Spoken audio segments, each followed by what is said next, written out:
Estoy en la AP9, la autopista a Santiago. Son como las 11 de la mañana. He parado en una gasolinera porque quería hacer una toma de la autopista. Me encanta el olor de la gasolina, como debe oler el futuro o algo así, no estoy seguro. Luego también vienen toques de estiércol que, no sé, me imagino que es como huele el presente. La autopista que hay de Coruña a Santiago es probablemente la carretera más bonita por la que he conducido jamás. Hay un helicóptero, creo que es el de la Guardia Civil, que va controlando el tráfico. Manolo Kant define o sublime como algo que excede os nosos límites. O futurismo sempre foi a miña vanguardia favorita. Maquinaria pesada, bulldozers, cráneos esmagados, filosofía de guerra, violencia. Ao conducir pola autopista, sento a gasolina explotando no motor, o asfalto xeado e a paisaxe abismal. Creo na poesía lírica.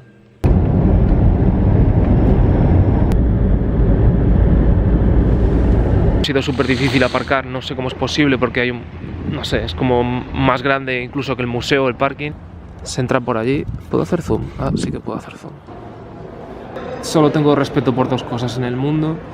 Una es los libros, la otra no me acuerdo qué era. No concibo que los libros acaben así.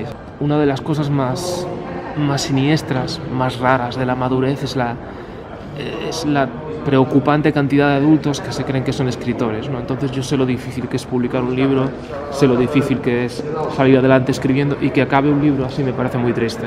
Xa hubo un proxecto similar fai anos. As murallas de Lugo cubertas de libros. Mira, facede o que queirades, pero isto é terrible. Isto é monumentalizar o analfabetismo. Hay bastante gente para ser un martes por la mañana. Debe haber algún tipo de conferencia universitaria o algún rollo de estos de móviles. Esta es una de las partes que debo reconocer que me flipa del museo, que es toda esta construcción que se ve hacia arriba. Cuando este sitio esté abandonado y esto esté lleno de telarañas, de jeringuillas y de pintadas y oxidado, todo va a quedar de puta madre, va a molar muchísimo. Un dos propósitos que tiña por cumprir neste 2019 era vir a ver a exposición de Castelao. Esta exposición foi moi polémica precisamente pola non polémica que desatou. O principio da comitiva e os enfrentamentos publicarán os xornais de Galicia que di o seguinte: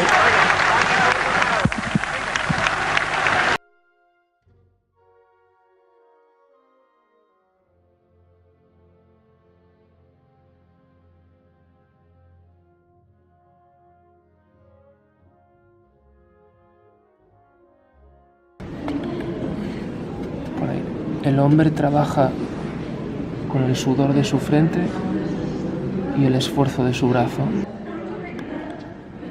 Todos eran unos rapaces de una escola. Gústanme máis os debuxos que a pintura.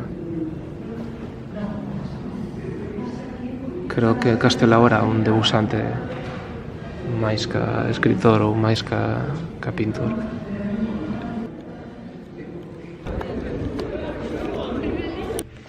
Agora sempre que vexo estas excursións da escola, miro aos rapaces e imagino que lles espera no futuro. Precariedade, enfermidades, trap ou corporacións xogando coas súas emocións. Pois a verdade é que non me dan envexa. Xa estou en Santiago. Sabedes estas películas de medo que cando chega un forasteiro pois cerranse as portas, pois é algo parecido. Eu non levo barba, non teño unha palestina e cando falo en galego notase que non teño sangre bella, sabes? Que saben perfectamente que son de fora. No, o sea, esto de verdad, tengo un colega que se fue a Santiago a estudiar y estaba todo el día con el coñazo de las cervezas artesanas, se metió en política, que si la mocidade, que si la veciñanza, o país no sé qué. Y yo, pero tío, yo me acuerdo de verlo a él en Ortigueira, ¿sabes? Puesto de speed, con hippies ahí vomitando y desnudo por el suelo. Aquí hay como un edificio de pedra de estos, de iglesias donde rezan o seu Deus. ¿Por qué usan tanta pedra? Non ten sentido. É como un pesebre, non me gusta. Supoño que coñecedes a saga de videoxogos do Dark Souls, de la Play e de todo isto, que son xogos que están ambientados como nun mundo paralelo medieval, así fantástico, con demos. Síntome como a un xogador do Dark Souls. Non sei, se cadra podería ter aquí agora unha espada ou unha pistola ou alguna movida. Toda a xente viste como se comprase roupa no Decathlon, sabes? Con roupa como deportiva. Eu nunca fixen o Camiño de Santiago porque fun á universidade. Pero bueno, que para min todo isto é un negocio e impostura que montou o clero a finais dos 60 para centralizar unha teocracia administrativa en Compostela e pedir subvencións. Non sei se de verdade existiu unha ruta de peregrinación medieval. Que facían se poñían enfermos polas pésimas condicións da viaxe? Que ian a urxencias a pedir antibióticos? Hai xente como deformada polas rúas, xente como da Edade Media, con ollos como ovo cocido, sabes? Xente como que se move así, con chepa, con enfermidades moi raras, sabes? É como estar no medievo, unha cousa moi desagradable. Hai moitos como homeless, drogaditos, xente non sei, parece que tísima miseria, pois sí, rapaces espidos pola rúa, respirando pegamento, parece xa isto o norte de Portugal, é moi jodido.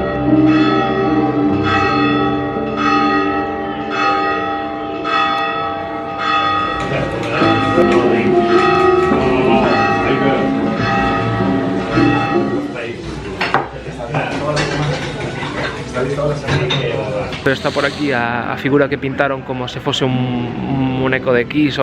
Como que moita xente quería darlle importancia, non? Decir, non, porque isto é de todos, non? E cando eu miro toda esta pedra xunta, non? Cando eu miro todo isto, eu non vexo arte, nen historia, nen nada. Eu o que vexo son cada unha desas pedras é unha persoa. Toda a xente que foi perseguida pola Iglesia xeraron capital a través do exterminio, da persecución dos diferentes, e gracias a toda esa presión conseguiron un patrimonio que é o que estamos a ver aquí. Acabo de ler o espectacular libro de Elena Miguélez Carballeira, onde se investiga a figura de Rosalía. Non, esa non, a outra, esa. E o imaginario heteropatriarcal como fórmula de consenso regional dentro do Estado español. José quería vir aquí a tumba de Rosalía de Castro. A paisaxe, o sentimentalismo, a nostalgia, a morriña. Unha lectura despolitizada que se extrae da súa obra escrita e que serve como instrumento para esa imaxe bucólica das galegas e o territorio colonizado. Estas flores son unha declaración de independencia contra os estereotipos derrotistas, algo que seguramente Rosalía secundaría hoxe. Menos museos e mausoleos e máis musas. De camiño a casa, pola autopista, púsose a chover pulpo.